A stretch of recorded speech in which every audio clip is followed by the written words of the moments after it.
doing? We out here, chilling in the spot. What up? How y'all doing?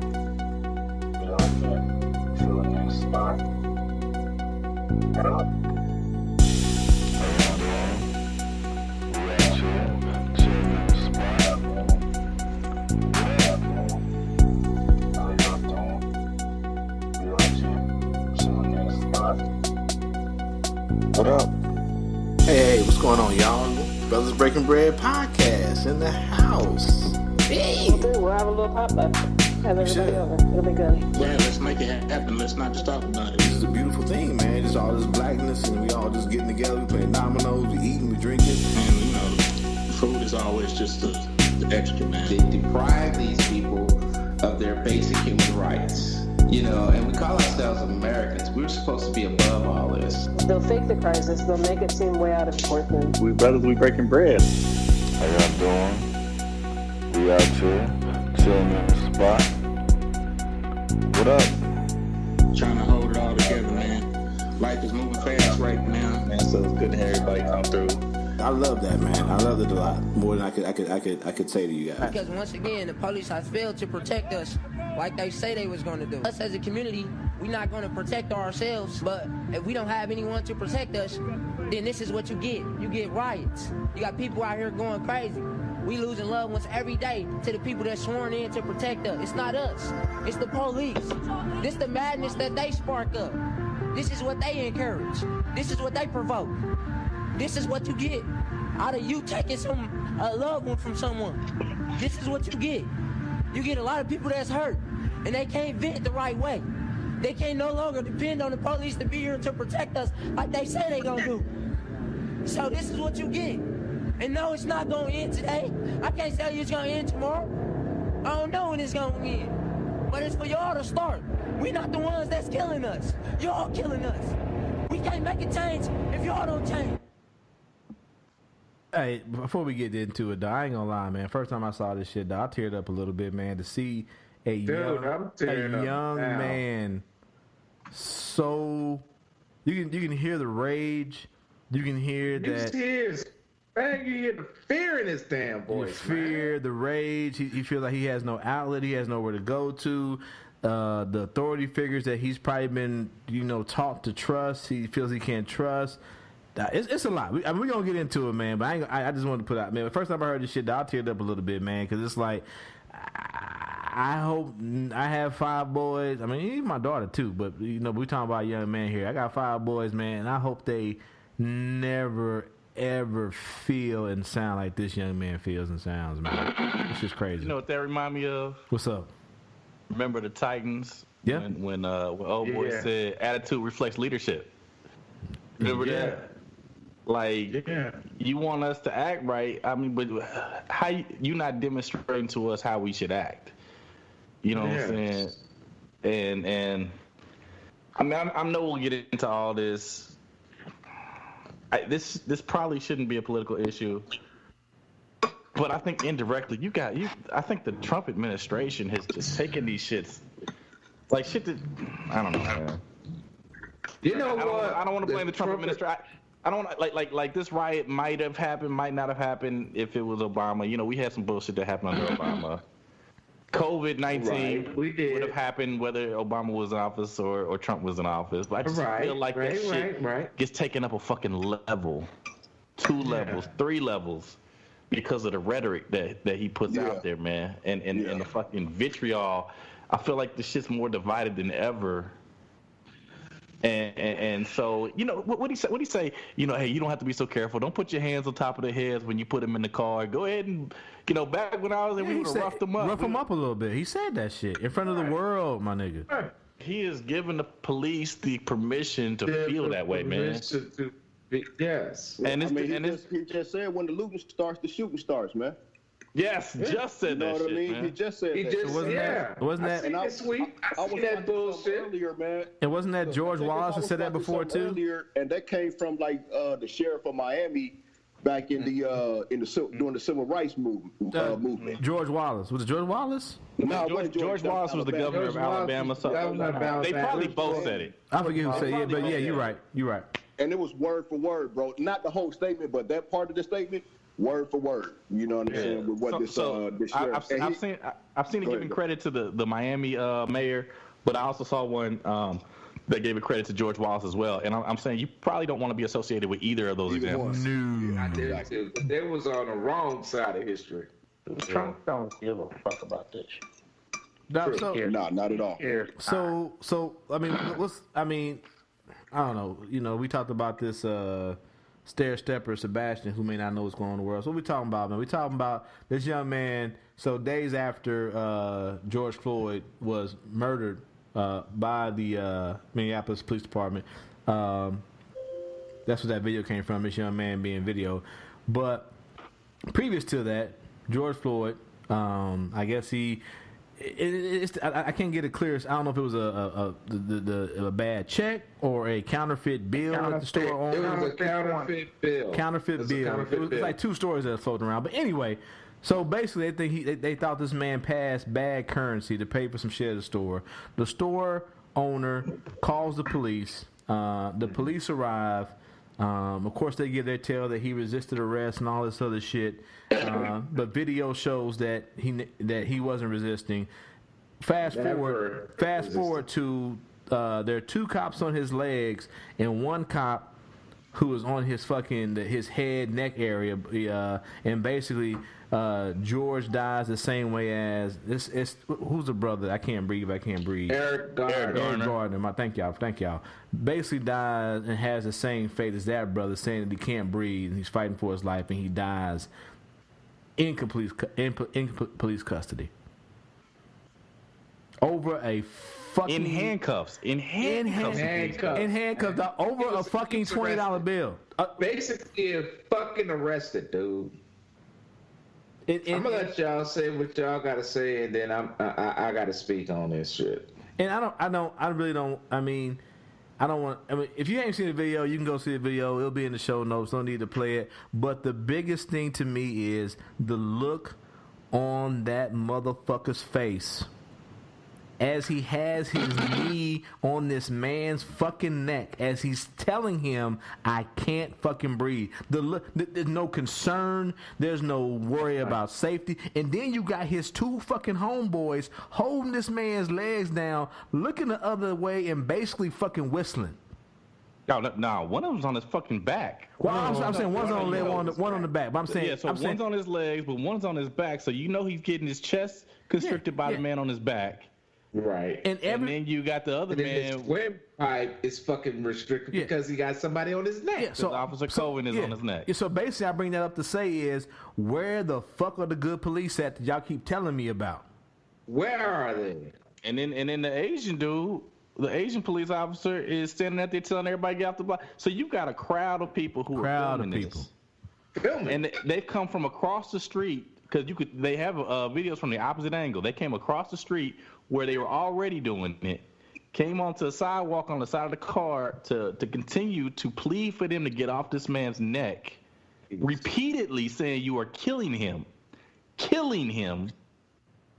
And this officer, who's supposed to be a good officer, I guess, not all cops are bad cops, is telling them, oh, don't worry about it, we got this. You know what I'm saying? And basically threatening the people on the sidewalk, if they step down off the sidewalk, guess what? You might be in the same position.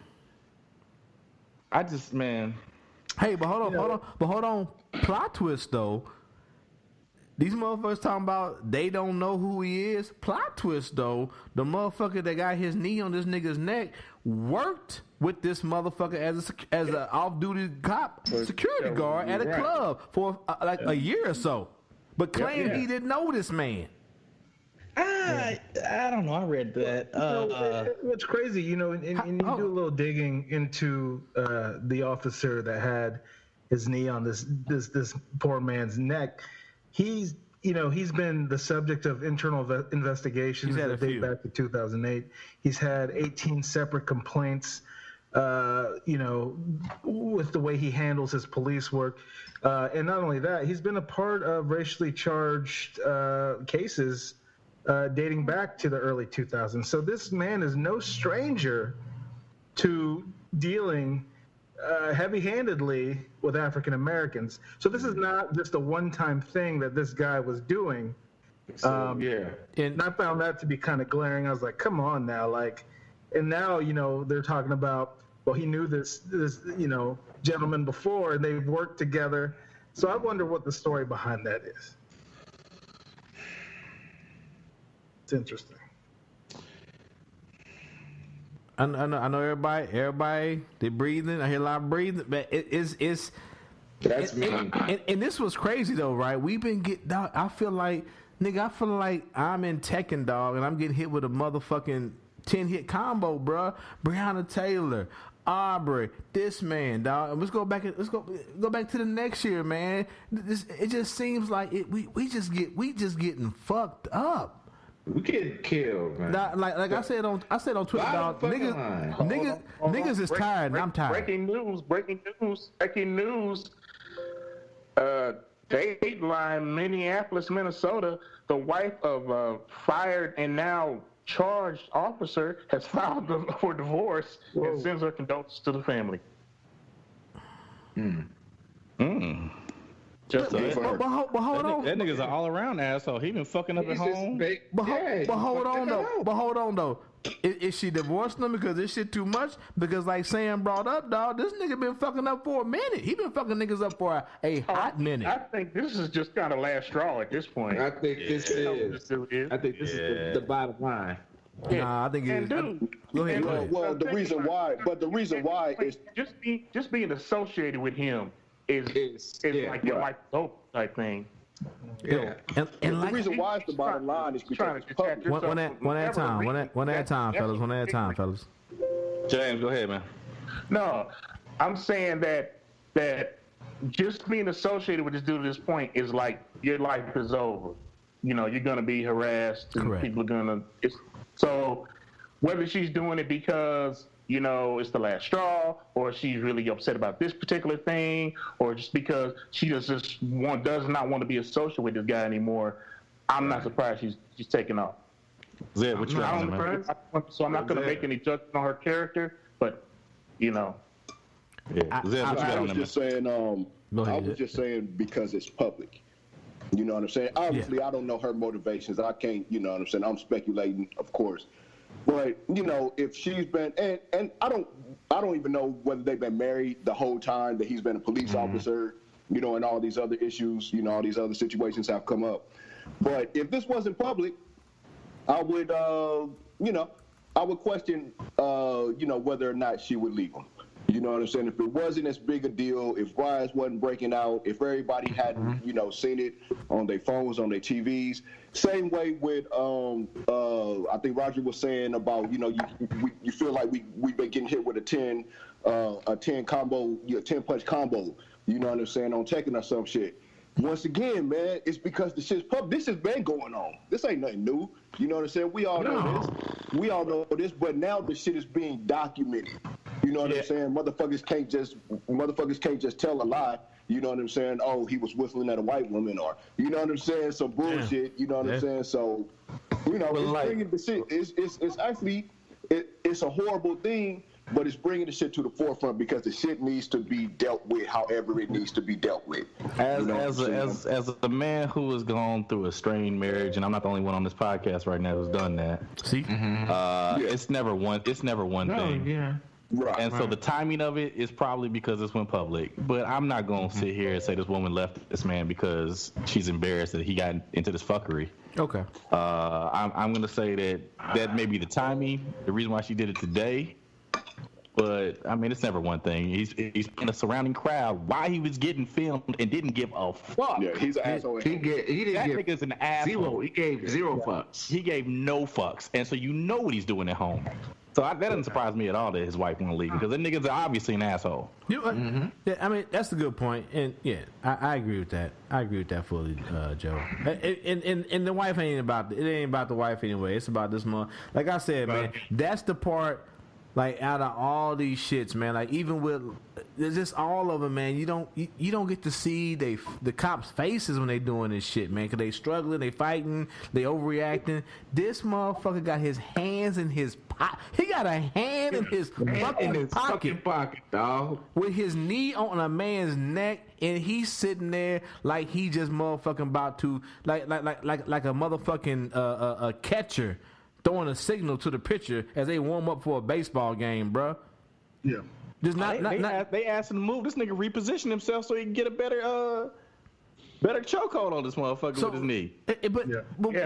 When at a certain point where George Floyd, he's like, he's pleading, he's saying, I'm gonna die, can please just let me up or whatever. He actually does readjust and dig in deeper with his knee. Dig in deeper, bro. Have you guys for what? Go ahead. I apologize. Go ahead. Go ahead, Sam. Go ahead.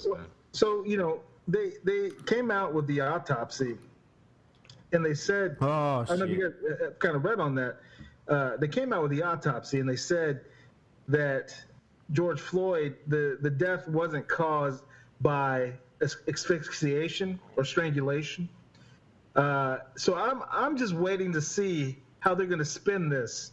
Because obviously George Floyd died because of what was going on with this officer, because he had his weight on him, right? Yeah. Because they're saying that he had a heart condition, perhaps, and that he might have had some substances. Well, they said. Hold on, Sam. They said in probable intoxicants in his. Is that what it was? Okay. It's like they didn't even. It's like he had this. It's like probable. It's like because he was a nigga, he had to be high. Man, that English on that is, man, that's not. We had a $20 bill. That's what that Mississippi mayor said. Yeah, Mm-hmm. yeah. If he we had a $20 bill that was passed that was possibly counterfeit, and the store owner who took the bill said, George may not even know it was counterfeit. He might have just had a bill in his pocket and just try to pass it because it was passed to him. You know what I'm saying? Exactly. Right. But what I'm saying to you is, he sat on his neck for 8 minutes at minimum. At minimum, we watched him on his neck for 8 minutes, and we know there was footage of him when the camera, people with their phones out were across the street and they were coming across. Yeah. So it was like maybe 11 minutes. In that time, that dude had a chance to back off, man. And so these other cops, man, they had a chance to tell him, man, you need to ease up. But. They had a chance to tell him, bro, that's not a legal chokehold, man. You need to switch positions, man. But hold on, Joe. You missing the other parts too. You missed the other parts too, where you're not missing. We're not bringing up the other parts too in the videos before his murder, where he willingly was handcuffed, sat down, did all this other shit. And then they took him over. They took him over to old boy to him being choked to death. How did he end up for being sitting there against the wall of the store or whatever, the storefront, to end up in front of the police car with 4 officers and not fighting at all? Got handcuffed. I'm not gonna say he wasn't fighting. I'm saying to you that shit was not fucking legal. So no. But wait a minute. But if he's got he's handcuffed, wasn't he? Look at hold on. Angles. I don't know. Yeah, he probably was. There's too many people talking.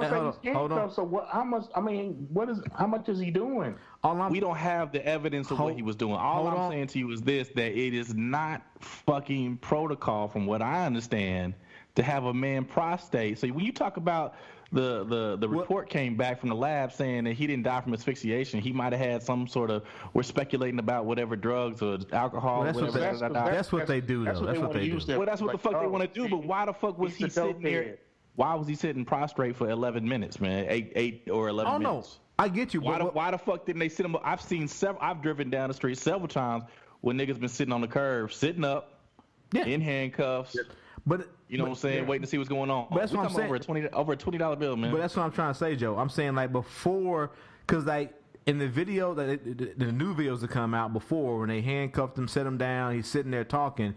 It wasn't until he saw this Derek Chauvin character where he that's when he started saying, I don't understand why he's handcuffed, sitting down on the ground, and then the police purposely take him over to this character, and that's when he starts saying, they gonna kill me.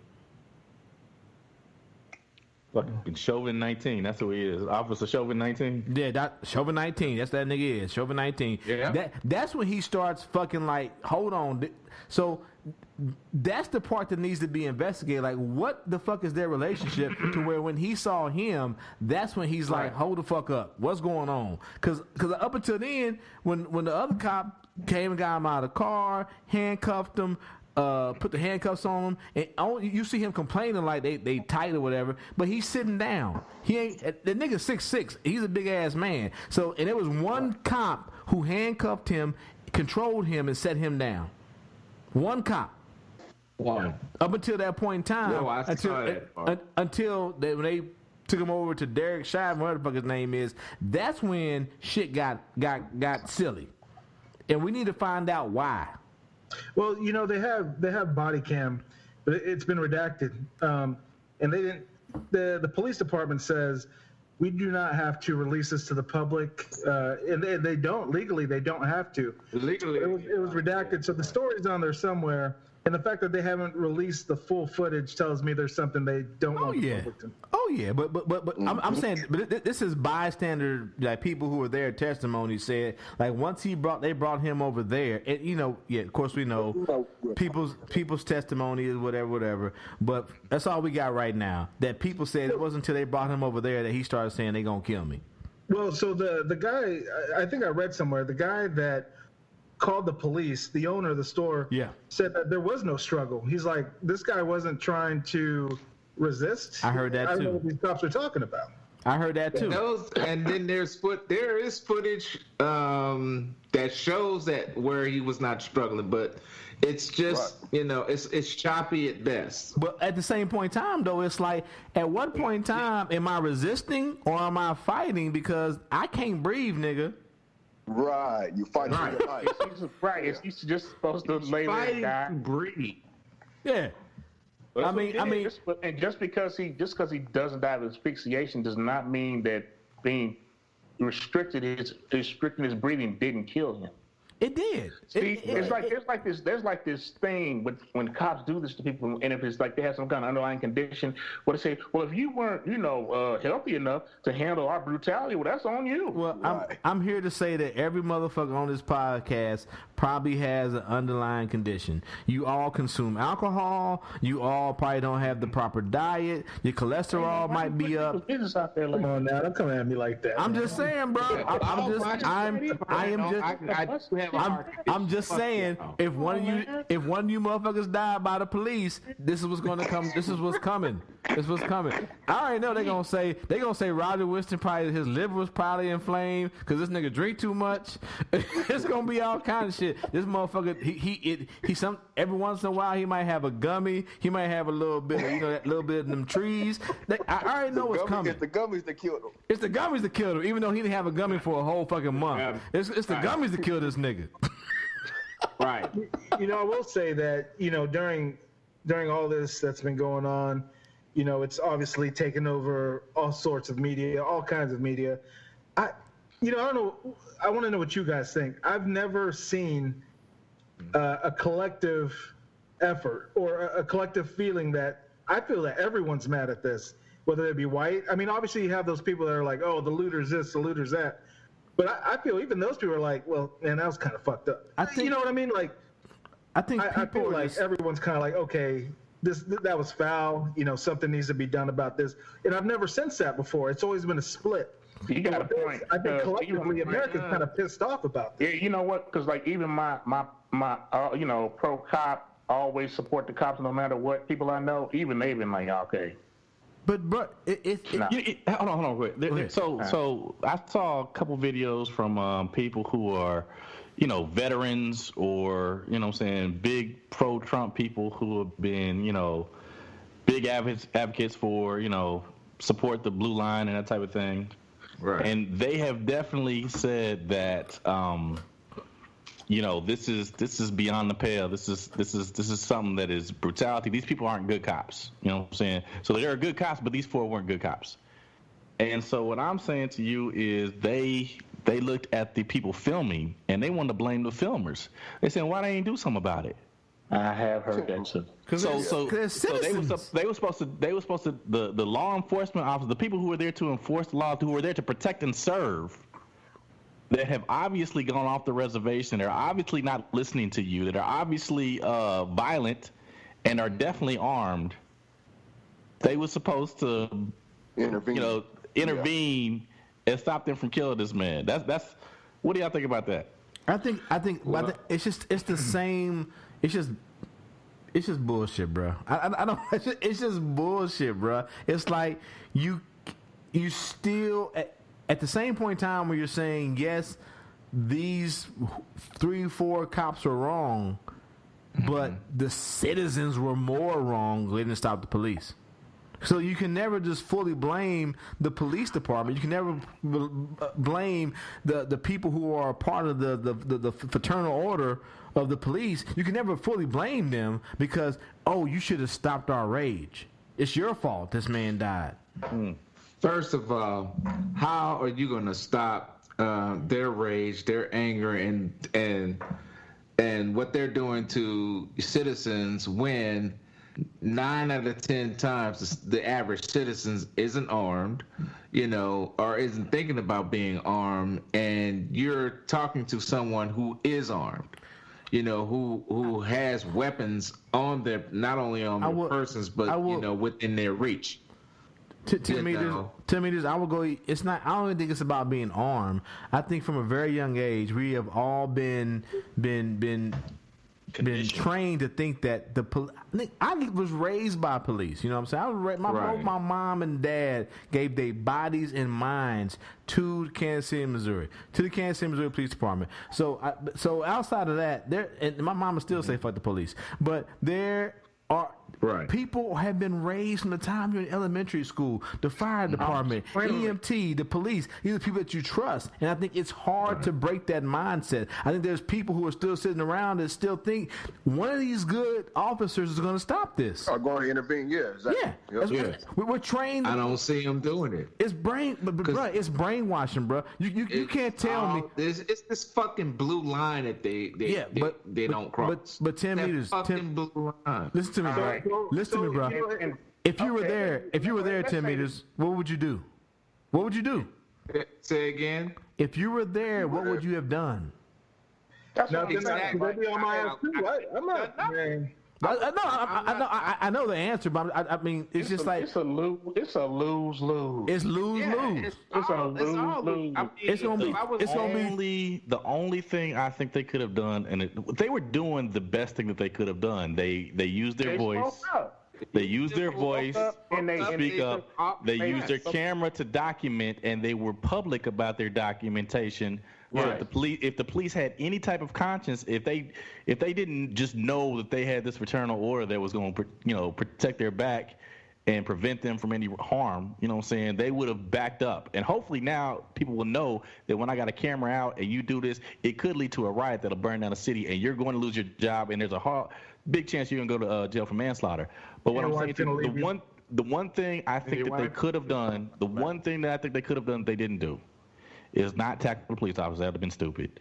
But maybe call the dispatcher. If they'd have called 911. Oh no, they said they tried that. Yeah, they tried that too. Well, they tried that too. The store owner even said that people was telling him to call 911 on the police. Yeah. Well, then they did everything they could. Then they did everything they could. Then everything that they possibly could to stop these motherfuckers from killing this guy. So during these times, you've seen armed people go to capitals of states armed, right? The people that don't believe in the lockdown and things like that. Most of the protesters, the majority, probably all of the protesters for this, the vast majority for sure, they were not armed when they were protesting. No. Like none of that was going on. Granted, the posture was a little different or whatever. People were looting. I get that, but what I don't understand is as a person of color, I don't want to see the Second Amendment go away. As a matter of fact, I like my guns. I'm gonna keep my guns, and I mean, why not?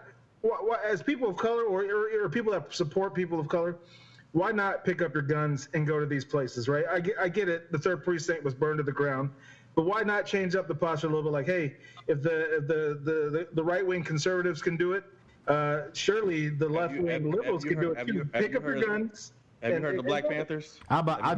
You read my mind, Joe. I'm about to say the Black Panthers tried it. Going there too. It's already been done. It was done in 1980, and there was 79. control laws the next week. They changed all that shit up in California. Legislature, the Black Panther Party went armed to the California state capitol when Ronald Reagan was president to protest. Did I say president? I meant governor. Yeah. He was governor of California, and so they went there when he was governor, and they changed the rules the next week. They changed the laws the next week over that. Next week, black folks can't do that, but I don't know. They can't. I mean, I definitely hear what Sam is saying. I like the idea. It ain't. I'm saying Sam. They like the idea of us owning guns, but in our homes, they don't want us to have that shit out in public. No. So what do you think would happen? I mean, I think I have an idea, obviously, but if the roles were reversed and people of color showed up to a Capitol building, armed to the teeth, staring law enforcement in the face, would it be met with more force, right? It wouldn't be all. Hold on. We would be shot down. We can hold on. We can step it down because we have the full force of the U.S. military. Hold on. We can step it down. We can step it down. Have other militaries. Hold on. We can step it down though, because even when they had the whole thing, the video they showed of all the people pushing the police trying to push bomb, none of those people had guns. Even if black folks did that, they would roll all them niggas up so quickly.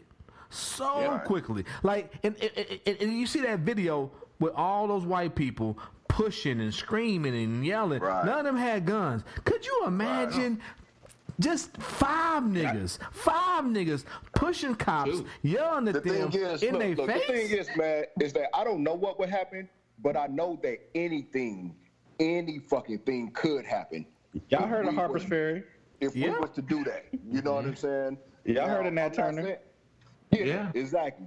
You know what I'm saying? You know, you think about things recently that happened. You guys would recall what happened at the Bundy Ranch, that standoff, right? Where, and they, yeah. They were like, hey, if you guys shoot, we're gonna shoot too, and the government backed down. You know? Yeah, but what also happened with the what was that? Tatiana Jefferson. Tatiana Jefferson. But what happened with the Native Americans? Yep. What was that up north? Standing Rock. Standing Rock. They didn't have no guns, and they still got fucked up. Yeah. We know what water hoses, and it was cold, ice cold. Right. We know what happens. Look, man, motherfucking Colin Kaepernick don't have a job in the NFL because he took a fucking knee during the national anthem. That's all he did was kneel down. That's all he did, bro. That was wrong. That was wrong. So if that's wrong, imagine a bunch of niggas with guns. You know what I'm saying? We'll be wiped off the face of the earth. But the thing, let me pause it, gentlemen. Let me pause it. All right. Delaney, I haven't heard from you in a minute. She's like, Delaney about to log on. She's like, ooh. Delaney said, these black men are mad. I know they mad. I'm gonna push myself in there. Yeah, I mean, kind of what was talked about earlier. I think Sam mentioned it about how the guy was on George Floyd's neck for 8 minutes. I think thinking back to a lot of the other instances and things that have occurred, a lot of those were quicker, like snap judgments. Like this was such a long period of time, like you guys said, that somebody could have stopped him, especially the other cops. And that was kind of a question that I had is, I know that the Derek guy got charged with third-degree murder, but did the other cops get in trouble? Not yet. They lost their jobs, but other than that. Okay. Yeah. Because, I mean, they easily could have stopped him. Yeah. I was going to say something else, but now I've lost my train of thought. Well, chime in when you're ready. Don't be sitting over there on mute. For the record, government, I'm not implying that all black people are where the good cops are. Go ahead. Like, if you notice that whenever a cop tries to be a good cop and calls somebody out, do you ever notice what happens to them? They get ostracized. Yeah, They're ostracized. All that. So yeah, there may be good cops, but it ain't no incentive to be a good cop. No. If your job is to enforce the law and you see your peers breaking the law and you refuse to do your job against them, that's on a very idyllic plane you're talking about. Well, I'm talking about if we're saying there's good cops and there's bad cops. Like people are dying on this hill. Hey, there's good cops too. What are the good cops doing about the bad cops? You are there to protect and serve. You're not protecting and serving. What makes a good cop then? It doesn't matter because the goddamn department in the union is fucking corrupt. So it's all bad. So if you're a member of a corrupt union, how are you a good cop? Right. I'm just saying it's not this good cop, bad cop. That's fucked up system. So it doesn't matter. Amy Klobuchar was what a DA. She worked for the DA's office. Yeah. Worked for the DA in that county, right? Yep. Right there. Say what? That's a whole new subject. You want to talk about prosecutors? Because who else makes prosecutors make the cases? Yeah, police officers. Yeah, no doubt. I'm saying, but what I'm saying to you is Chauvin has shot a dude through his pelvis, came out his ass. Basically, they broke into a house. The dude hid in the bathroom, didn't have anything on him. Chauvin kicked in the bathroom door, got into a struggle with this dude, said he was reaching for his gun. The dude said Chauvin was hitting him in the head with the gun, so he couldn't see shit. So ain't no way he reaching for the gun because he can't see shit. Chauvin pulls the gun out, shoots him through the pelvis. He still can, put his finger through a hole that's in his pelvis because he didn't got shot by Chauvin. You know what I'm saying? Wow. And so that's not the only case. I think we just left for that. 18. Say again? That was his punishment. What was his punishment? A stern letter. A stern letter. Yeah. It went to jury. That actually went to jury. Well, Amy Klobuchar had the ability to prosecute that case, and she refused to do it. Refused. It went to jury, and they the grandstand, and they acquitted him of all those charges. She failed to prosecute this man, and she's a senator now, a Democratic senator. So to me, it's like, who do you trust? These Democrats are like, oh yeah, I'm for you guys. No, you're not. No, you're not. Yep. Well, I'm not gonna say all Democrats are the same. I'm not gonna say all white people are the same, black people are the same. I'm saying there's gonna be nuances within everything. Absolutely. Amy Klobuchar is not for you. No, I'll say that. Apparently not. But and so when she's getting vetted for vice president, I think that's the end game right there. Political suicide. But you know what? She's already without, because she had one of the cases earlier last year in Minnesota. I forgot what the case was, but she was in on it and didn't do anything about it. Oh, it was a guy that was convicted, totally innocent. And that she was in on that, and she didn't do anything about it to try to prove his innocence. There was all kind of evidence that wasn't, considered. Right. And then after the fact, she's like, well, that should be reopened. And everybody's like, why the hell didn't you do it when you were the DA? Right. Yeah, that area got a long. I mean, it's a lot. I mean, there's a few podcasts I've listened to in light of all this shit, and I probably should have known that this is a majority white area with a few brown people there. But yeah, it's some deep like racist shit going on up in that motherfucker, bro. Dude, that's probably why they killed Prince. Minneapolis is like 98% white or something like that. Oh yeah, and we went to go see. It's like 2 or 3 regular black people, and everybody else is Sabanians. Bro, hey, look, Doc. Every black person that you know from Minnesota dies early. Doc, like hold on. Stay with me. Hold on. You can't glance over that. I'm not doing the duck boat shit. Curry Puckett got the fuck out of here, man. Come on, man. Hold on. Come on. You know Curry Puckett died in like his late 40s, early 50s. Come on, man. That nigga's heart was probably enlarged, nigga. That nigga was fucking His heart probably large fucking with these racist ass Minnesotans, bro. His diet, nigga. That racism in his diet probably killed that. Come on, man. Hey, Prince was skinny in the motherfucker, man. That ain't got shit to do with his diet, man. That's true. That is true. Tell me about Prince. I said that's true. But James brought up a good point. Me and Damon, that nigga didn't get on the show. He's supposed to. But me and Damon, we went up to see a Timberwolves game, and I forgot about the Somalian refugees that was up there. We went to a Walmart, nigga, and I saw all them black people. Full of them, huh? What's up?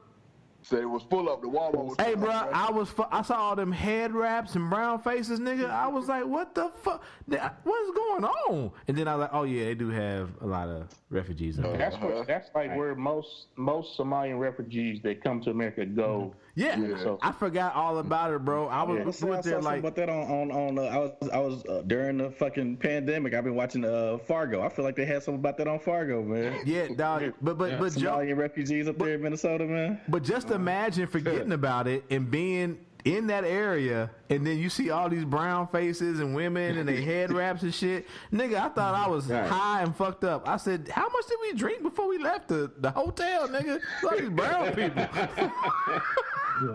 But let me ask you this. Anyway, let's get back to this. Let me ask you this real quick. Yeah. Do you think this has something to do with Philando Castile? Ooh, yeah. It's not just Philando. I got a homeboy that lives in Minnesota, and he's always complaining about the cops. Yeah, even that's what I'm saying. He's like always posting stuff about the Minneapolis cops. Even just like stuff we don't know about, just like locally. Yep. There's a big issue with race, with black folks in the MPD. That's what I was. Yeah, this is a culmination. That's what I was saying. My podcast that I was kind of listening to be like, damn, why is it? Because this shit, the riots kicked off so quick, bruh, and like I ain't never seen people just go to the police department or to a precinct and say, fuck it, this is ours. We burn this bitch down. Shit to the fucking ground. And I Minneapolis predicted this last year. Yeah, I had to listen to some podcasts, bro, and it's fucked up. Start just burning the bad boy down, and I guess that's what they decided to do. But niggas is. I don't want to just say niggas, though. Like we brought up too. Delaney brought up too. It's like they're white people too. Just people are fucking tired, dog. We just like, you got COVID. You got a fucking piece of shit president. You got police that are being held accountable. You got bodies in the fucking street, and we seeing this shit every day. People are just fucking tired. We just tired, bro. Just do your fucking job, dog. Man. Do your job. And I think the COVID crisis has a lot to do with it too. That too. Yeah. It's everything, man. I mean, and you know what? And a lot of people might not say it, but like, man, I think everybody's disappointed in the fact that like usually people look like when people usually in times of crisis, people will look to DC to like get reassured. Have no leadership. No matter who the president has been, if a crisis comes, it was like they figure the president is going to put the bullshit aside and help the country out and make people feel better, and all that sort of thing, and try to bring people together. And that has not happened with any of the crises that we had happen over the last 3 years. Nothing. Well, I not said anything to reassure the entire country or try to bring the entire country together as a whole. Can I piggyback on that, James? Hold on. We come back to that. I just don't want to leave the Philando Castile paradigm yet, though. I feel you. Because it happened in Minnesota, right?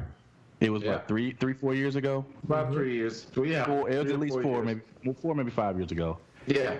And so you had the same police department. Now Delaney brought up the idea that they had a lot of time to make a conscious decision about what to do in this particular case. Well, in that situation, you had basically a rookie police officer pull over Philando Castile, a lunch worker at a local school. He had his girlfriend and his girlfriend's daughter in the car with him. Right. He tells and for those of you who don't know the Philando Castile story, he gets pulled over for like a taillight or something silly. Yeah, it was taillight on the car. Yeah. He tells the police officer, as he should, that I have a concealed weapon in the car. I'm licensed. I have a CCW. And so the police officer asked him to produce his wallet. So as he reaches for the wallet, per the police officer's, the MPD's request, he panics and unloads like 2-3 in his chest. And we watched, and the thing was, that's when Facebook Live was brand new. Yep. Right. This nigga died on Facebook. Yep. Yeah, he did. And so the Minnesota Police Department is sitting here dealing with the people have to still be angry about that situation. And then a year later, and it got buried. Buried. That motherfucker walked. Yeah, he did. Walked. Nothing happened to him, man. And then you have that police officer of Somalian descent, if I'm not mistaken, that shot that white lady, and that motherfucker's in prison for 10 years. I was gonna say, there's been over In Minnesota? 100. What was that about? Yes, that was in Minnesota. Yep. There's been over 100 police misconduct cases that have come to the courts in the last 20 years, and only one case has had a conviction, and you just named the one case. Which one? Oh, the Somalian. The Somali born. The brother killed the white woman. That chick from Australia. That shit didn't take much time at all. So the conviction came fast, and the story was they're in the police car, and they were called to a scene. I forget what it was, but I know she kind of came up to him to kind of tell him what was going on, I guess, and kind of snuck up on him, and it scared him. So he took out his service pistol, shot the woman, killed her, and man, justice was swift. Oh, they're like, all right, yeah. I think he's doing 12 years right now. He didn't read the back of the police manual. Say you don't kill white women. Yeah. Never, ever. Nope. I don't know. I mean, I think that there has to be, like you said, this is quick. Cause like in St. Louis, Florissant community, you know what I'm saying, Normandy, whatever it was. Ferguson. They rioted, but it was only after Ferguson. There you go, Ferguson. Yeah. It was only after the grand jury had decided not to indict. You know what I'm saying? So we had, you know, they had gone through the process of arresting or bringing into custody Darren, what's the fuck his name? I don't remember his name. Darren Wilson, Officer Wilson. And he sat in front of a grand jury, and then when they decided not to take it on to a jury trial, that's when the riots started popping out. And that shit popped off on national TV. You know what I'm saying? Hey, bro, do you realize I almost dropped out of nursing school on that Ferguson shit, dog? Because I was in Rolla, Missouri at that fucking time, bro, and had all these motherfucking dumb... They weren't dumb, smart as far as like nursing school shit, but when it comes to like social shit and just knowing what black people deal with, dog, I stood up in class once. I stood up in my nursing class and cursed the whole class out because these motherfuckers was talking about he was probably on drugs and this and that, and I said, you motherfucking bitches, if y'all don't shut the fuck up and read y'all books, I'm fucking somebody up. I had to walk, dog, like, bro. I was like in Rolla, Missouri when that shit kicked off, bro. I'm minding my own fucking business, dog. I'm about to tear up, dog. I'm minding my own business at this little joint I used to go to. They had wings, and this white man sits next to me. I'm just minding my own business. I ain't talking to this white man, bro. And he like, you from Ferguson? I said, man, I will fucking kill you, bro. I will fucking kill you in front of all these people, bro. And his girlfriend, white lady, like escorted him away from me, bro. And it's dog, like that shit bring us some bad memories, bro. But like, we gonna have ourselves a hanging tonight. Hey, dog, it's like, bro, being in Rolla, Missouri during that time, dog. Like, I even like at work, man, I had to tell them white people at work, man, I don't want to hear nothing about Ferguson. I don't want to hear nothing about Darren Wilson. I don't want to hear shit y'all got to say. Don't talk to me about shit unless it's about fixing patients, cause y'all ignorant as fuck. And they left me alone, bro. Like I put that on my kids, though. I had to fucking cuss bitches out in my nursing class, and then tell niggas that these white people at work to shut the fuck up. Right. And see that's what I'm looking at, because like I'm seeing people on Facebook who are, you know, like extended family, like I said, but of the lighter persuasion. Of course. And live in a rural community, and they calling this shit ghetto. Pissed me the fuck off. But I'm like, they said they saw that one building that burned and it was engulfed in flames, and it was like, this is how you react to one nigga being burned. And I'm like, dude, you have no understanding of what's going on. This is not one nigga getting burned, or I'm sorry, killed. Yeah. This is a history. This is not the first nigga killed by police in Minnesota. I mean, man, that's it. Man, this ain't the first nigga killed. This ain't first nigga killed by police in the United States. This ain't the first person killed by a white man this summer. I mean, this spring. You know what I'm saying? I told somebody, shut the fuck up. White people burn down ships because the taxes on tea was too high. If y'all don't get the fuck out my face, nigga. This is a product of people not being heard for 400 years. What did Martin Luther King say? Riding is the voice. Right, it's the language of the unheard. Yeah. You haven't heard. I tried to talk to you. I tried to talk to you. You didn't want to hear me. This is what you get. Nigga, Colin Kaepernick knelt for it. Very same thing. But and motherfuckers dismissed it. They made it about the flag. They made it about disrespecting the country. They made it about all sorts of bullshit that it obviously was not about. You know what I'm saying? So okay, you know what I'm saying? So that don't work. You know what I'm saying? Like, okay, these cats getting fired. You got enough evidence to fire them. Then you got enough evidence to at least prosecute them. You know what I'm saying? At that time, that wasn't working. You know what I'm saying? So hey, it is what it is. You know what I mean? And I don't want to equate this to like children, but I had to talk to somebody else, to another white person, and they couldn't feel it. And I was just like, look, man, when you don't listen to the needs of your children, what the fuck do? They regress.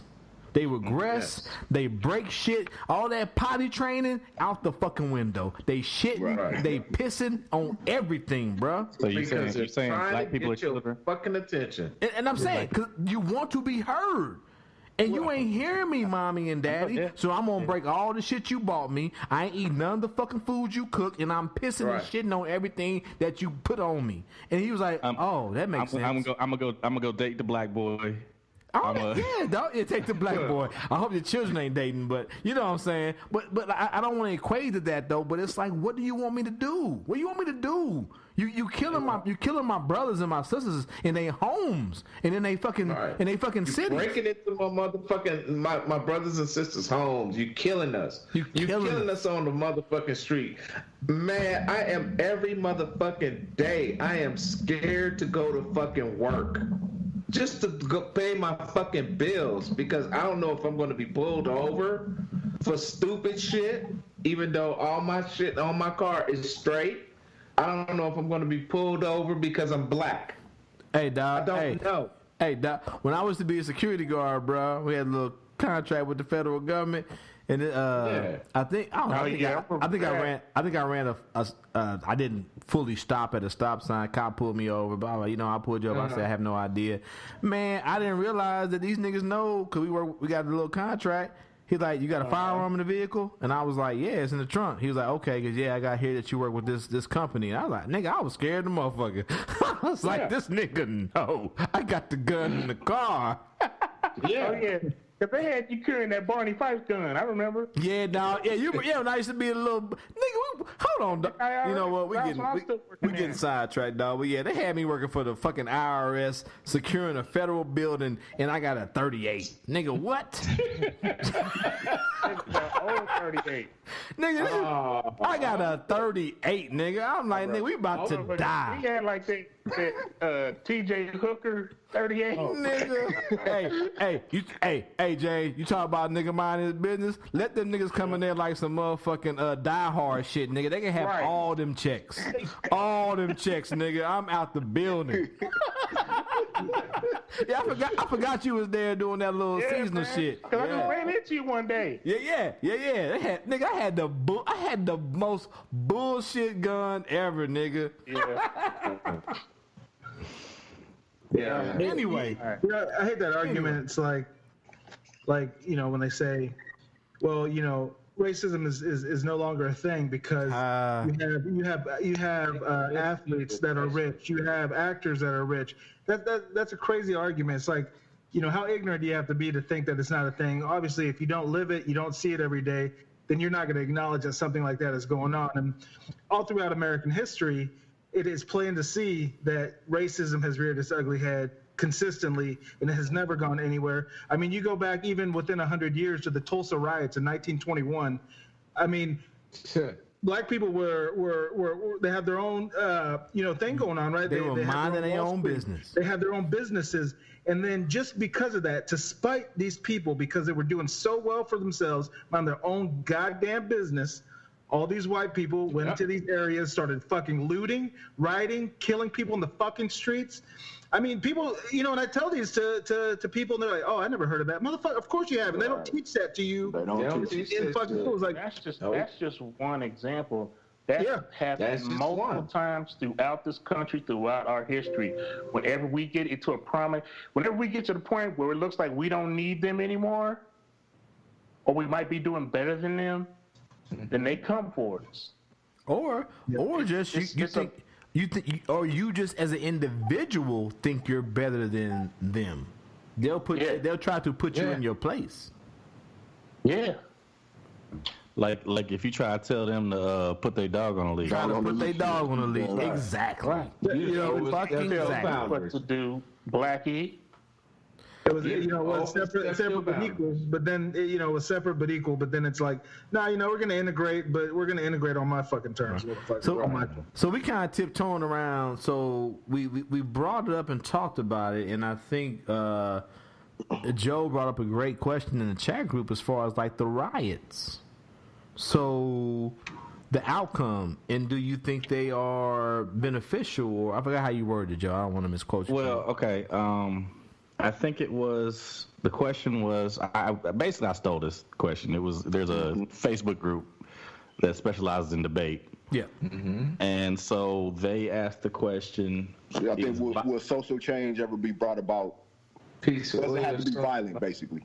Yeah, right. Let me get it just to be specific on it. But the question was, can we bring about change without violence? There we go. I didn't want to miss. And so my debate partner, she's off mute now. Ha!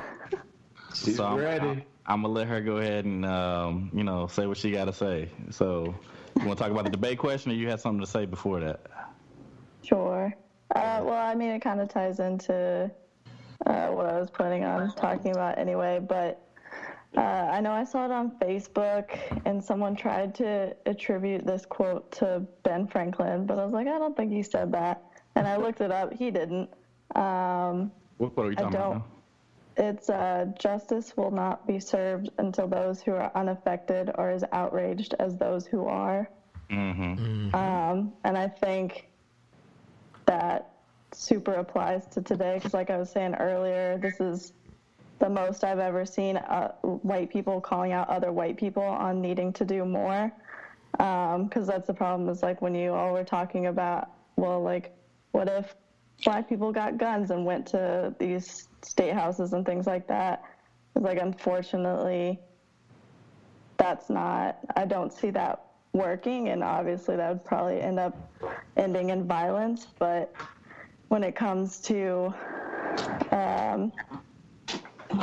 like having white people say more and do more, like that's going to incite more change, because you can't expect black people and people of color, the ones who are being oppressed, to change the like racist system and racist society that we live in.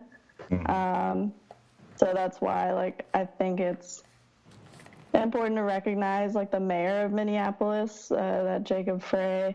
So how he was saying, like, this guy should be arrested and convicted of murder and everything. So it's important. That was very powerful, though. Yeah, it was the young white mayor got up. It was very vocal that I don't understand why this man's not in custody. Right. I definitely think that is something that went a long way towards kicking the ball forward. Go ahead, Delaney. Yeah. So just having more people in positions of power like that, especially white people, calling out these injustices. Hi, everybody. Representative Brian Sill. Sorry. I Yeah, that's kind of what I was thinking about. So what's your response to the debate question? Can we bring about change without violence?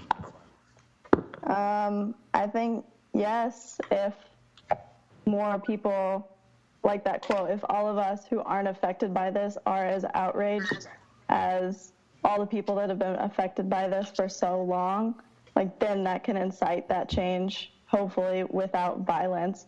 But just like you all were saying earlier, like Colin Kaepernick kneeled, a lot of people hated that. But then if they resort to other options like looting stores and stuff, like, yeah, that's not good, but you're leaving all these people with no choice. Like, you don't want them to protest peacefully, so you don't want these other protests either. So it's like a lose-lose either way. And it's just been going on for so long, like everyone's so tired of it. So hopefully finally having to, like, being able to see more white people be upset about it will, I don't know, it's just wrong, but hopefully, I mean, that gives me hope that we can see more positive change happening. So I don't know. I think that's good. That's good. I had found a picture from my guy from Chicago, Gator Bell. My guy. And so he had, you know, Chicago's known for its hot dogs, and so you had the sign, the Wiener Circle, where they sell these Vienna beef hot dogs with all the fixings. You know what I'm saying? So you know how Chicago dogs are. Of course. And the sign says, "I can't breathe, I can't jog, I can't kneel, I can't watch birds." And so I think what Delaney's saying there is, you know, hey, Colin Kaepernick tried to do it peacefully. You know what I'm saying? Right. Martin Luther King was nonviolent. They killed the fuck out of Martin Luther King. Killed the fuck. Yeah. You know what I'm saying? Malcolm X might have said by any means necessary, but you know, we never saw him acting violently. They killed his ass. You know what I'm saying? They worked to have him killed. You know what I'm saying? And they conspired to have him killed. You know what I'm saying? Correct. You know, at some point, I've tried to do these things peacefully. Shoot, the Declaration of Independence says the exact same thing. Hey, we tried to address this peacefully with you. You did not listen. King George, we talked to you about this. You were doing this. You were quartering troops in our home. We sent this letter. We did this thing here to do the exact same thing. Americans, that's how y'all feel about that. We tried to do that. And then, when all that didn't work, guess what? We had to resort to violence. But Joe, Revolutionary War. But Joe, they were white. You want to change? How'd it have to happen? That's white people who want to change. How'd it happen?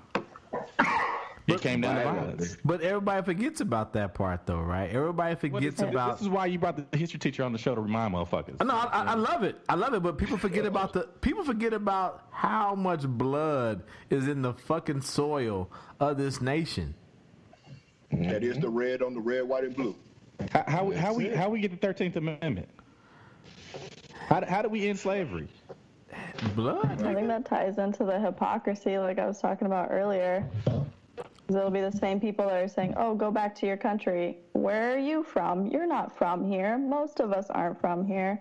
So it's just all very hypocritical. When it benefits them, it's fine. But if it's other people doing it, it's not okay. But a lot of times, though, you find it's a lot of people have been, or like, I don't want to be inconvenienced, so let this pass.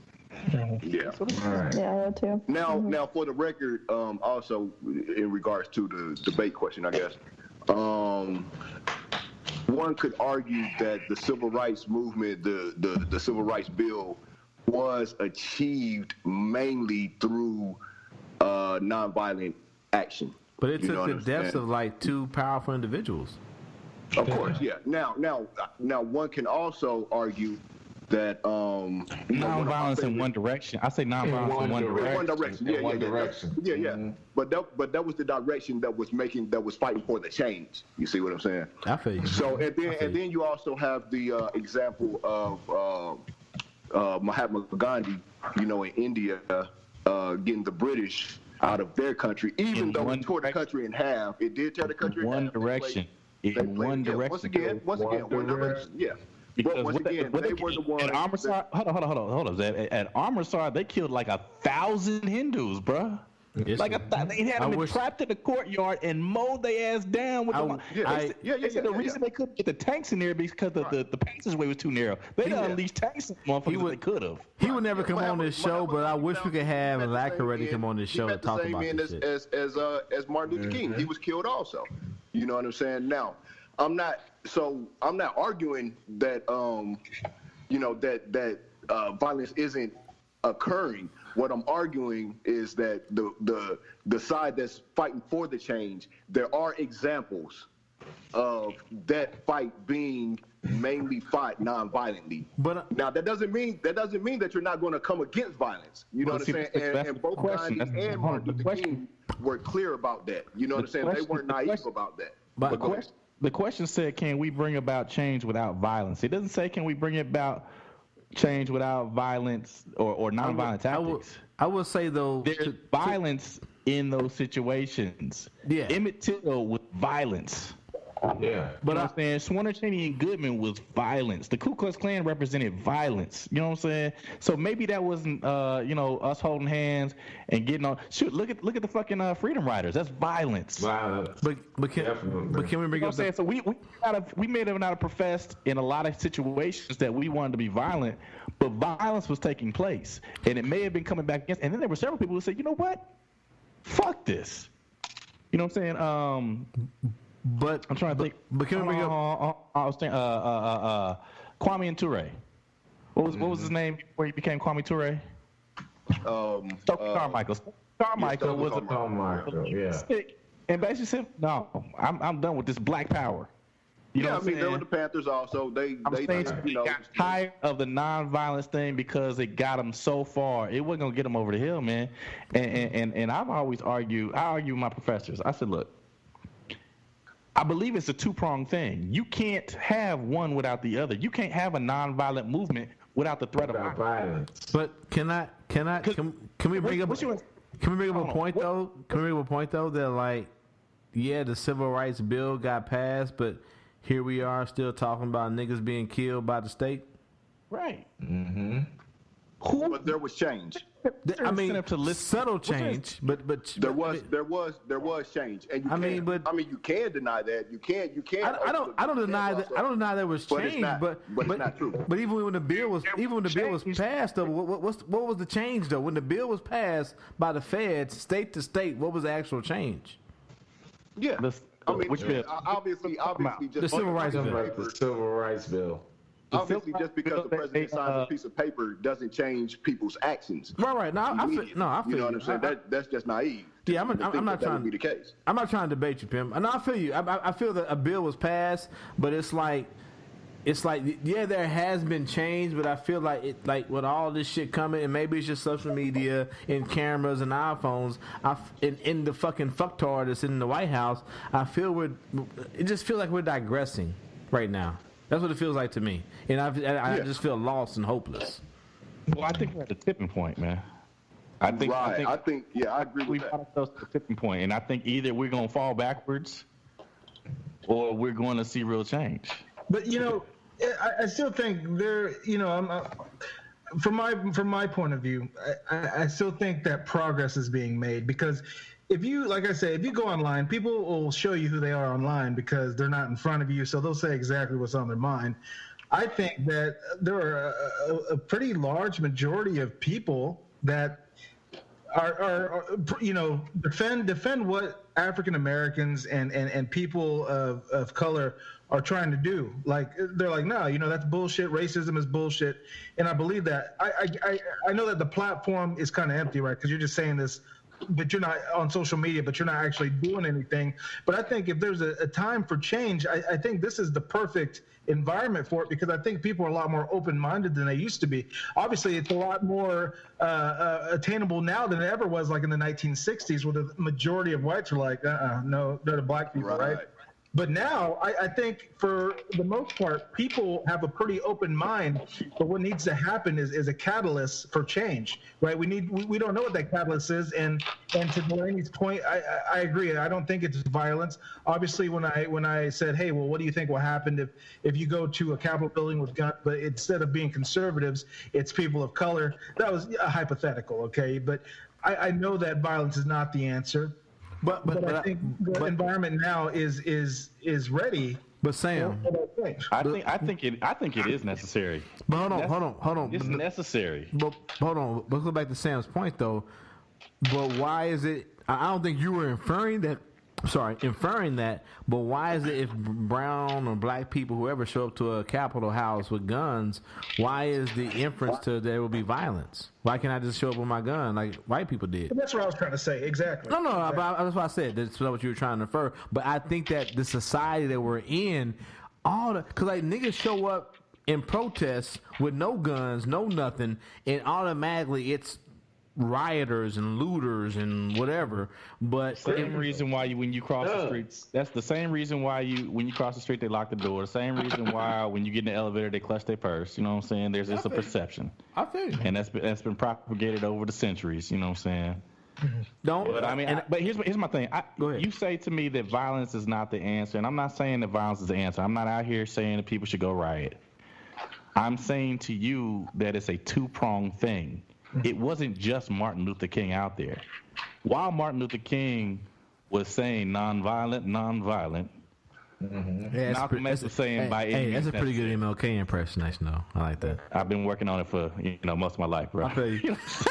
Nonviolent. That's pretty. So good. what you're saying is hold on. So it's the carrot and the stick, bro. It's the carrot and the stick. So what I'm saying to you is I'm encourage you to come along with the carrot, but when the carrot don't work, I'm gonna pop you on the ass with the stick. I'm gonna try to talk some sense to you. This is the same thing I told you that we did with the Declaration of Independence. I'm gonna try to talk some sense into you. When that doesn't work, what's the incentive for it? If all you know I'm gonna do is talk, what's the incentive? Well, then I'm gonna turn around and some violence pop off, and so you can listen to me. Or you could listen to the hounds at the gate. Which one you want to listen to? You know what I'm saying? So you can deal with the rioters, or you talk to the people who are trying to speak to you in an eloquent fashion and come to the table. You know what I'm saying? Second Amendment, that's the incentive. That give them a little pop on the stick, and maybe you'll go for the carrot. You know what I'm saying? Maybe you'll start to listen to what I have to say to you. And let's talk about some real change. Well, I understand that for sure. But so when I said go to a Capitol building with guns, what did you say about that? You said it's already been tried. Did you say that?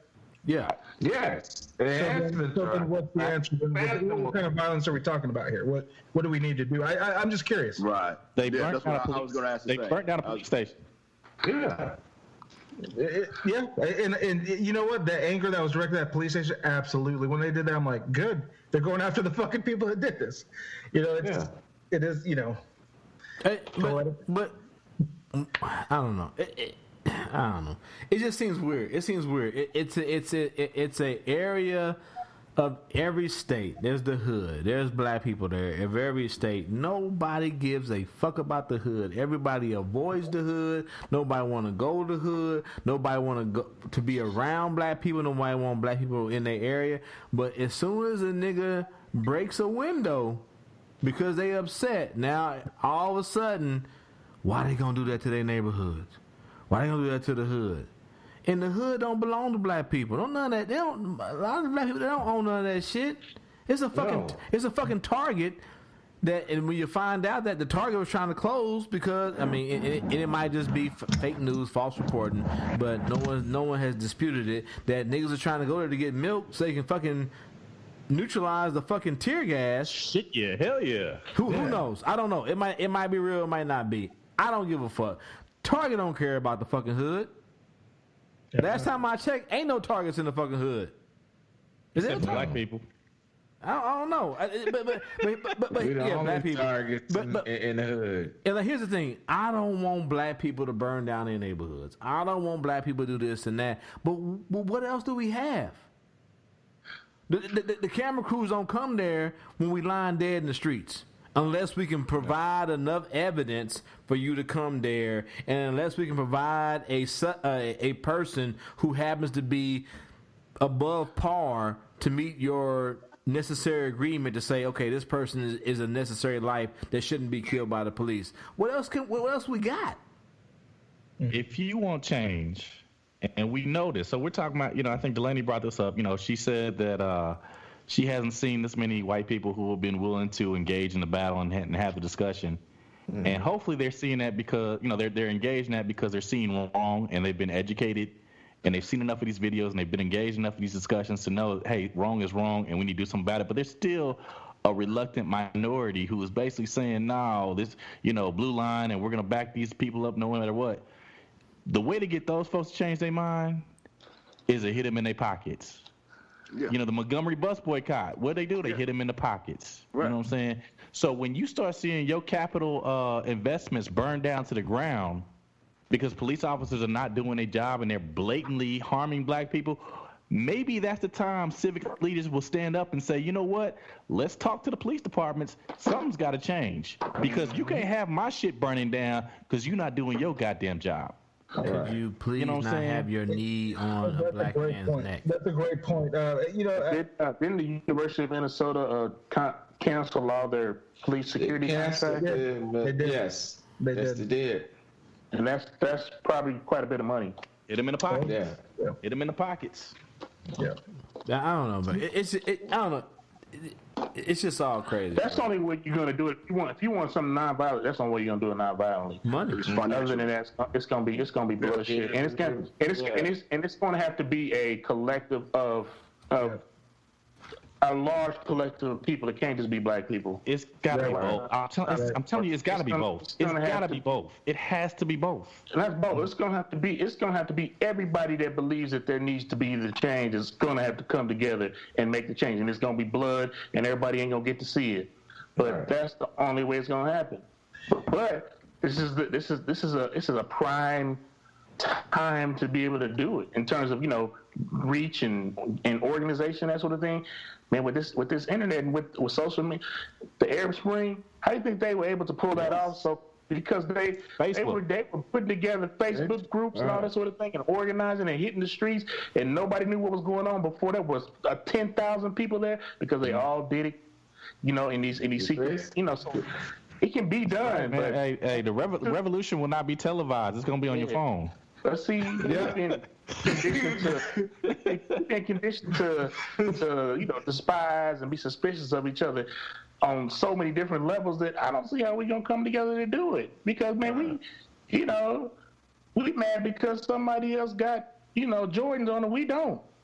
So how you gonna get people to come together on a large scale through when you're talking about race, gender, orientation, religion, neighborhood, Well, that's a lot of walls to bust down that's going to be busted down for people to come together to make it happen. That's where leadership comes in, man. And that's why, we've had such a problem with Trump. Yeah, they need to get out in November.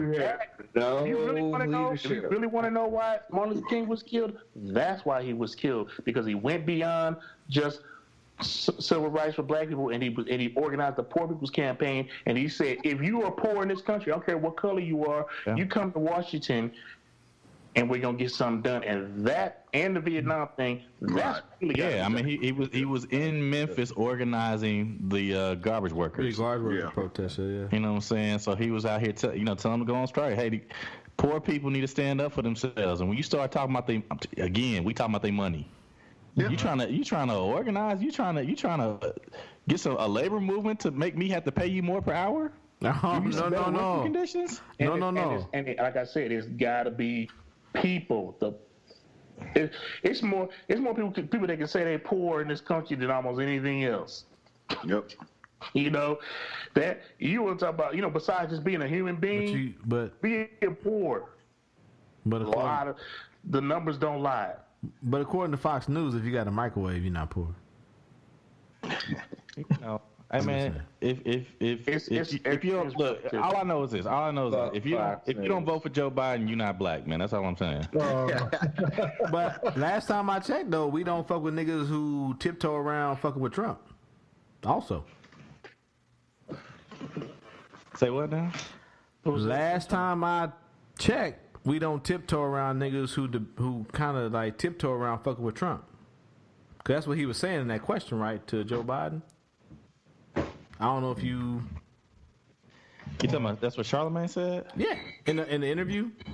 Oh yeah, Breakfast Club. Yeah. I don't know. So much shit has happened since then. I don't know. This week has been so goddamn crazy. I just remember what he said. Like I'm trying to, as he said, I'm trying to decide between you and Trump. That was the question. Charlemagne said? Yeah, that's what Charlemagne said. I didn't hear that part. That's what he said. And that's why Joe Biden said, well, if you can't decide between me and Trump, I don't know if you're black. And that's why I said that's not Joe Biden's statement to make. That's all I'm saying. But that's why I said in the group. That's why I said in the group chat, I don't fuck with white men who decide what blackness is. But I also, I said in my family. You know what? I didn't really take him seriously when he said it. Yeah, I didn't either. But like I said, but I also don't. I mean, he kind of chuckled and smiled. I mean, I'm like, so I don't. Yeah, Charlemagne's a fire starter. But also, I wouldn't. It was some kind of declaration from, and I'm not, I ain't no big Joe Biden guy, but like, I didn't take it nearly as like. Nah. Like everybody else. I'm not a Joe Biden guy for real either. But I wouldn't go on Breakfast Club either. I wasn't like offended or no shit when he said it. I wouldn't go on Breakfast Club either though. If I was a political candidate. I wouldn't fuck with Charlemagne if I was a political candidate either. That's all. No. Well, they all, and I think Joe avoided him as long as he could. Mm-hmm. Yeah, I wouldn't go. Yeah, he should have talked to Hillary about that shit. Yeah. But yeah, but that's the numbers. I don't fuck with Charlemagne either though. So that's me. So fuck that nigga. Fuck that nigga. Man, I remember Charlemagne when he was just Wendy Williams' a little bitch. I know. That's why I don't fuck with that nigga. And now all of a sudden he's some kind of like activist like figure. I don't like who Charlemagne is. Yeah. So yeah, whatever. Fuck that nigga. But I don't fuck with. I bet old white men don't get to say who's black or not. But if you gonna tiptoe around about fucking with Trump, fuck you too, nigga. So there we go. It evens out to me.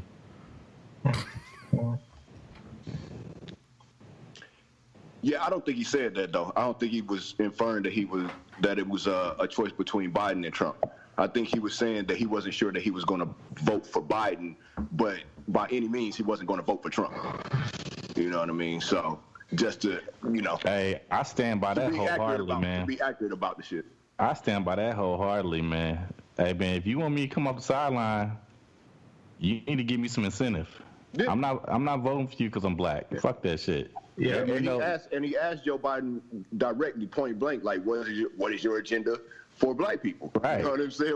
Why should we vote for you? So if you put Amy Klobuchar on the ticket, nigga, we're not voting. Fuck that. Political suicide. There's no reason that Joe Biden should do that. And for that matter, you mean to tell me that the Democratic Party cannot put up a candidate better than Joe fucking Biden? Exactly. Come on now. I mean, but the people voted. But it is what it is. I mean, he is the candidate. They put up a whole bunch of candidates, and the people voted for Joe Biden. Did. So whose fault is that? Yeah, exactly. It's just That is true. Who put Trump in? Yeah. Trump didn't walk in office on his own. People put him in there. Somebody's voting for these people, or not voting for people that they say are worthy. So it's on us. It's on the people in the end. Who's getting in these? Who's in these offices and who have these positions? Who they letting them in? Well, they give you a select few people to choose from, and then those people, I mean, they're not worth a shit. And then you pick them, and then they go in there. You never hear about the people that are probably good people that are running for it because they don't have fucking money.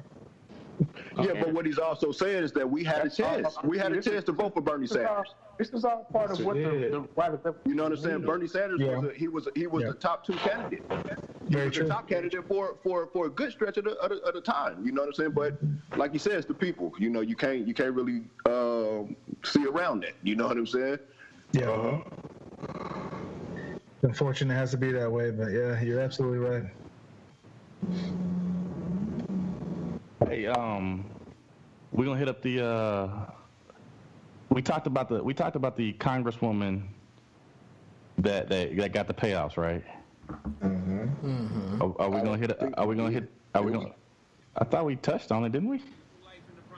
Or was that in the pregame? I think that was in the pregame. Yeah. Oh well, shit. Well, we need to hit up the fucking we need to hit up the politics that's going on with. Oh wait a minute, no, maybe he did. Maybe we did. Maybe we did. Loeffler. Yeah, he read that. Yeah, we did. But what we didn't hit was what's happening with the guy that was fighting mad in the Pennsylvania legislature. Oh yeah. Oh, this motherfucker. This coronavirus carrying motherfucker. So, Roger, you want to cue that up? I don't know. Cue which one up? Your boy that was all mad and dude in the Pennsylvania earlier, a little bit. Yeah, dude in the Pennsylvania legislature. I had it up. There we go. Boom. Office in the House of Representatives. I just walked back here from the House floor.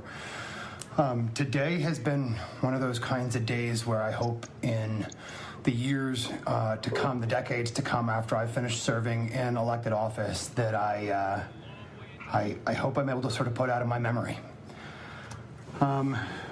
I sort of don't exactly know where to begin. This morning, apparently, House Democratic leadership learned that for as much as a week, perhaps longer, that House Republican leadership knew that at least one of their members had tested positive for COVID-19, that other members who'd been exposed to him would eventually go on quarantine, but they didn't go on quarantine until they were done serving alongside us, especially those of us that serve on the state government committee. My man looks sick. Don't he though? His skin, nigga. This motherfucker is pale. He might have the COVID. I'm sorry, the covert. Sorry. Covert 19. They got him, man. Covert 19. Hey. So I don't know how much of the story he told. I'll keep playing some more. But yeah, I'm saying this shit was covert, nigga. Yeah, it was. The fucking Speaker of the House in Pennsylvania came down with the shit and didn't tell. He told his Republican buddies, but didn't tell nobody in the Democrats, and kept on having meeting after meeting after meeting where they rubbing against each other in the hallway and touching each other, not wearing masks. You know, because Republicans ain't wearing masks. No. Nigga, hey, I'm telling you, if this motherfucker got a chance, if the Speaker of the House had walked into that office right now, what do you think would have happened? You know what? I already see why they didn't tell him. He got that Barack Obama picture in the back. He got that Obama picture. Oh, yeah, he do. He got that. Yeah. That's why they didn't tell him. Right over his head, I see Barack Obama. Oh, we'll keep playing. I'm telling you, this dude mad enough, nigga, they would have fought. Yeah, nigga. I think so. You got that you got that COVID, and we've been just touching and rubbing on each other. You coming to work? Rubbing on each other. It's like fucking. If I'm infected, I'm already infected anyway. So fuck it. You know, these representatives been going home to their kids, their wives. Nigga, I'm coming to your office playing MOP Annie Up on my speaker on my phone, nigga.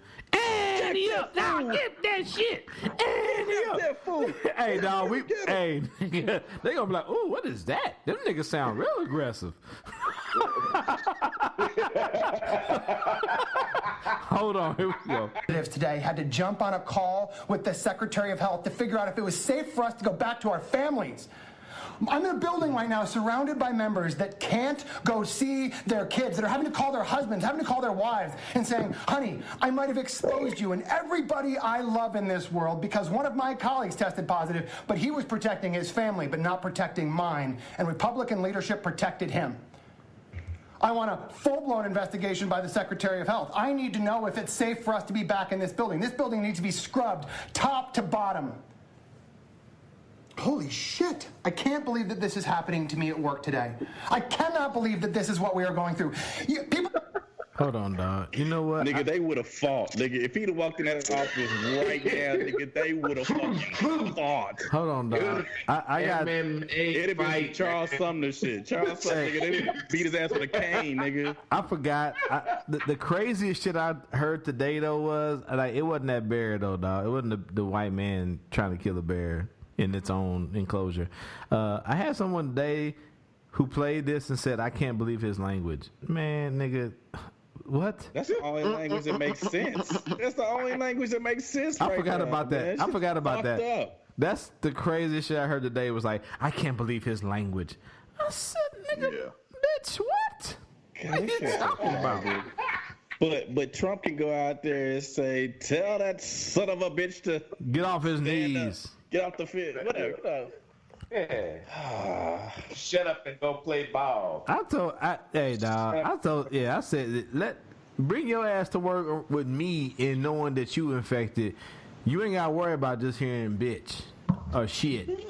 Nigga, we gonna be moving everything in the fucking hospital. You understand what I'm saying? You gonna catch a swim move to the ear. Nigga, let me know that you been coming this motherfucker for the last week or 2 weeks infected, and I've been going home to my kids? Yeah. Nigga. Do you understand the amount of fucking up that I will be doing at OPR? Damn. It'd be like Rampage, nigga. I'm just smashing shit, snatching white women out of windows, nigga. Do you remember that game, Rampage? That's me, nigga. That's me. This nigga crazy. Nah, bro, I be so nigga. Cause we do all this testing, and I gotta check in and get my temperature and get my motherfucking fluids checked and get a new mask every day. But bitch, you know you was sick and kept coming to work. Oh, nigga, right, nigga. And they said the Pennsylvania legislature met more than any other legislature in the fucking country, probably more than they met in D.C. And then not only did that happen, but this nigga's on the same committee as the speaker. So the committee was the committee that met more than any other committee in the legislature that met more than any other legislature. And you know this niggas nigga is hot. You know they probably coughing and shit. Oh hell. No mask on, just coughing. Hey, bro. Right, bro. I'm telling you, nigga, if he walked in that office right now, he would hear that. They would fix the feng shui up in that bitch. Hey, dog. He would hear the world famous black man line before we about to fight. Hey, pimp, let me holler at you for a minute. Hey, roll your window down.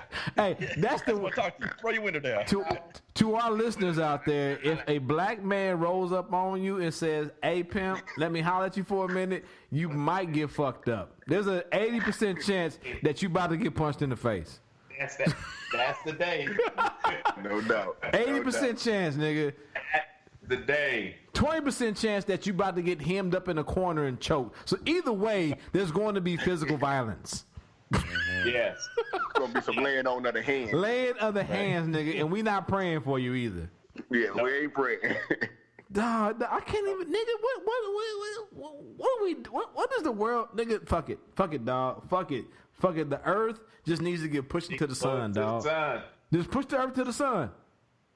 That's been my religion for the last like 10 years. Just push this bitch into the sun, dog. We had a good run.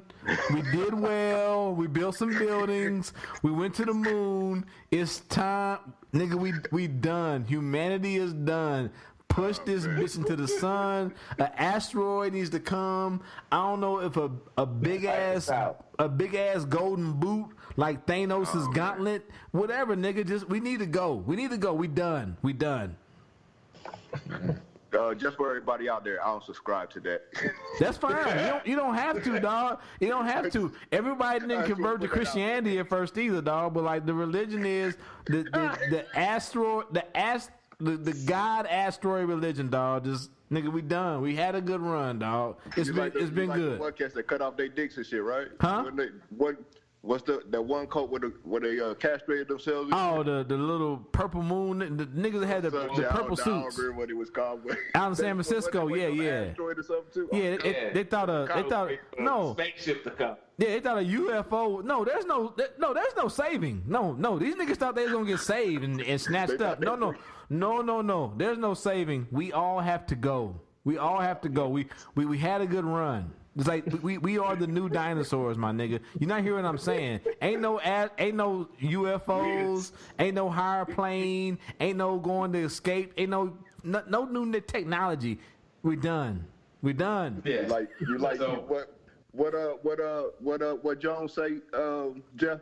what Jones say, like Vince Carter, it's over. It's over. Like it's over like Vince in the dunk contest. In the dunk contest, dog. Nigga, it's over. I'm sorry. I'm sorry for everybody on the podcast. Y'all been, as far as I know, y'all been decent human beings.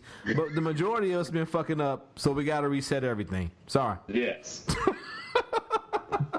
Got to push the reset button. Nigga. All right. Yeah, anyway. Whatever. I don't know. Let's go around the room one last time and talk about what we learned. We have learned nothing. Sam, what you got, man? I learned that you could fight a fucking elderly bear and probably win. Oh, pretty good. He has been listening. It's pretty good. And that's a hell of a lesson. If you have a moat, nigga. If you have a moat. If you have a moat, there we go. You can't fight a bear on land, nigga. You will get mauled to death. These are learnings. I will take that away with me. The lady, what you got? Right there. I don't know. We talked about a lot of stuff. No doubt we did. You're supposed to say. We'll come back to the landing. You're supposed to say white people do better. Be ready. Zay, what you got, man? Well, you know, what I learned is that the Earth needs to go to the sun, man. There we That's what I go. learned. My nigga. There it is, I'm converted, I guess. You know, hey, so. Praise the God boot. Praise the God boot. You know what I'm saying? Cook this bitch. I'm gonna become a sun worshiper. Kick this bitch to the sun. Hey, 10 meters. yes. Did you learn your Modelo limit? No. In fact, I probably had one more before I go to bed. Nigga, stop. But, this nigga gonna wake up with half a Go drunk. ahead. What you got, man? What you got? man, first off, hold on, whoa, real quick before you go. I also learned that Mexicans play their music real loud in the morning. Learned that too. Racism. I didn't want to leave that out. Hey, special shout out to the Mexicans. I love y'all. Viva la loca. Love 'em. Viva la loca. Whatever. Live the crazy. Is that what you just said? Viva la loca?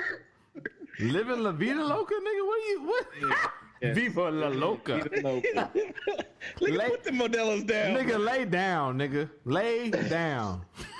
Hey, man, what you learn, man? Go ahead. What you learn, bro? What you learn? Pretty much, though, I learned that apparently even white people can act like thugs, especially when, you know, someone is bringing COVID-19 into the office and spreading it over like wildfire.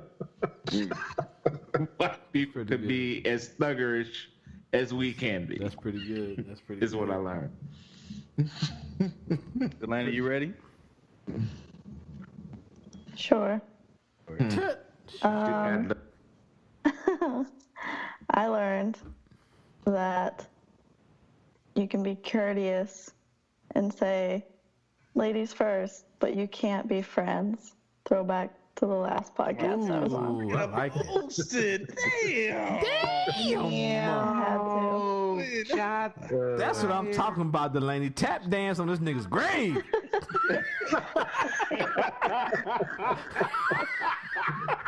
I learned that this will be Delaney's last appearance on the show. Shade. Oh damn! Delaney, I learned my lesson. How about that? Raj, what you got, man? What have I learned, dog? Anthony left? Who all left? People leaving? I'm still here, bro. Okay. What have I learned, dog? I ain't learned shit, dog. I just learned that people gonna keep fucking up.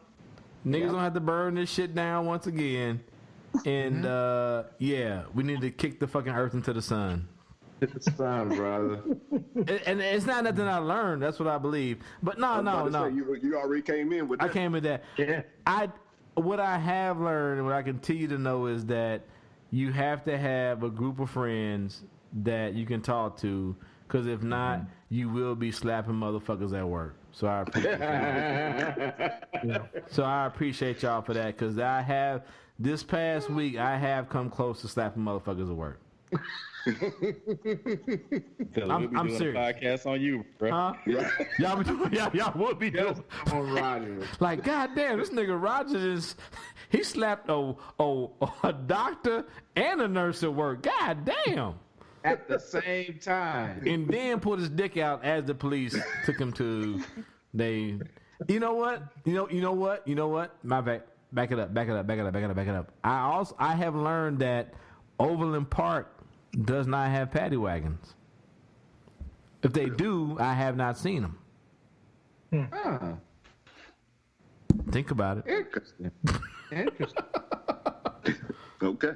All right, I don't know what that means. I just know I see KCPD with their paddy wagons all the time. I have lived in Overland Park since 94, 93, somewhere in there. I have yet to ever see a fucking paddy wagon in Overland Park, Kansas. That's true. Interesting. Mm-hmm. Maybe that's a good thing. I don't know. No, it's not a good thing. You white people need to go to jail. They fucking up. Anyway, sorry, we done. Joe, what have you learned?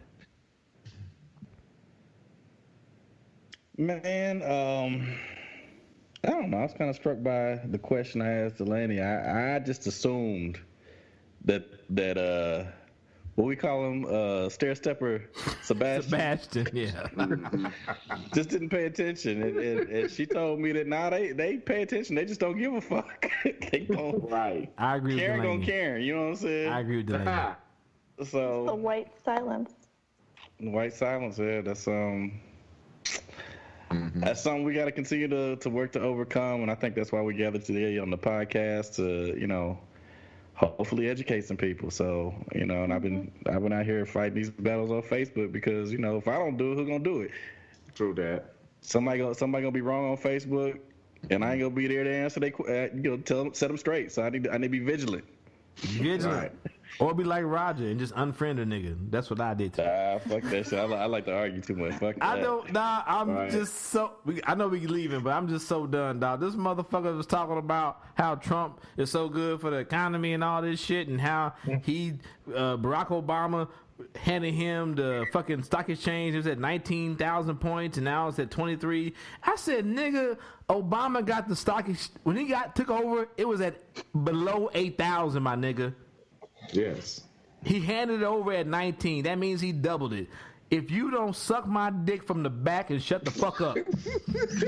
And then I unfriended him and said, Godspeed, and I hope his mama get COVID. And that was the end of the conversation.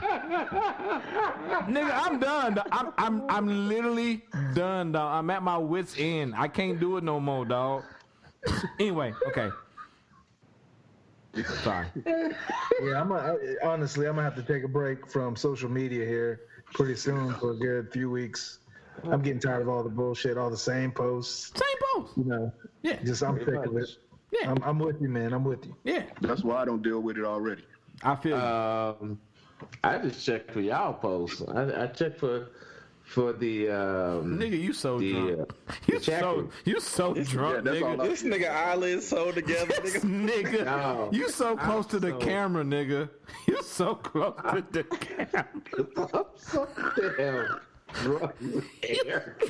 Nigga, lay down, nigga.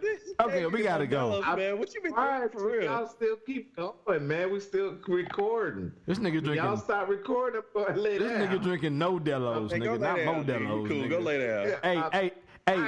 Hey, 10 meters. No Modelos. No Modelos, nigga. There we go. No Modelo. Modelo. All right, dude. My last one was a red stripe, so I mean. God, nigga. Lay down. All right.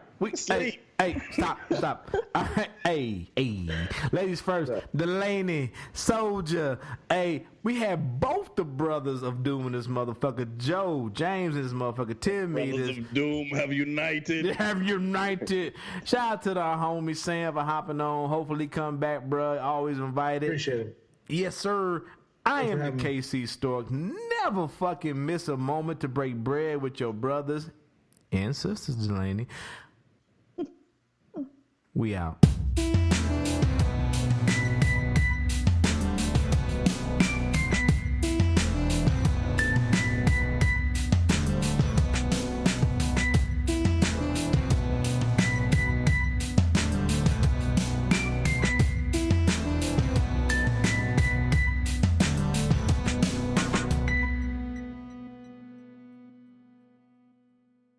break bread with your brothers whenever possible.